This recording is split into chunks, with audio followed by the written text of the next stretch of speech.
লালমনিরহাটের আদিতমারীতে ভিডিও কলে বিয়ে হওয়া সৌদি প্রবাসীর স্ত্রী আখিমণি চিরকুট লিখে গলায় ফাঁস দিয়ে আত্মহত্যা করেছেন।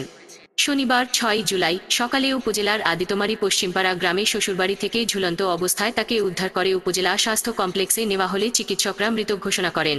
আখিমণি লালমনিরহাটের তালুক খুটামারা ৩২ হাজারি গ্রামের আইনুল হকের মেয়ে।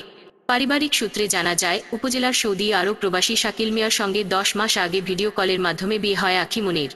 এরপর থেকে আখি বাবার বাড়ি থেকে লালমনিরহাট ফজলুল করিম বালিকা উচ্চ বিদ্যালয় থেকে এবার এসএসসি পরীক্ষা দিয়েছে।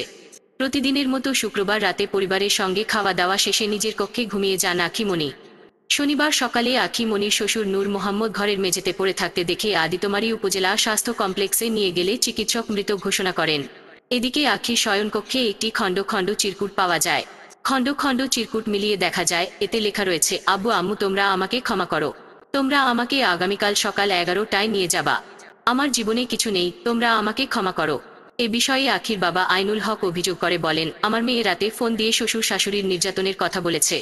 রাতেই তাকে নিয়ে আসতে বলেছিল। আমি সকালে নিতে যাব বলেছি।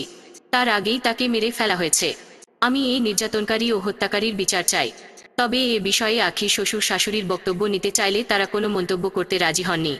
আদিতমারী থানা পুলিশের ভারপ্রাপ্ত কর্মকর্তা ওসি মাহমুদ উন নবী বলেন, বিষয়টি নিয়ে তদন্ত চলছে। প্রকৃত কারণ জানতে মরদেহ ময়নাতদন্তের জন্য লালমনিরহাট সদর হাসপাতালের মর্গে পাঠানো হয়েছে। তার বাবা মামলা দায়েরের প্রস্তুতি নিচ্ছেন। আশা করছি তদন্ত হলেই প্রকৃত ঘটনা বেরিয়ে আসবে।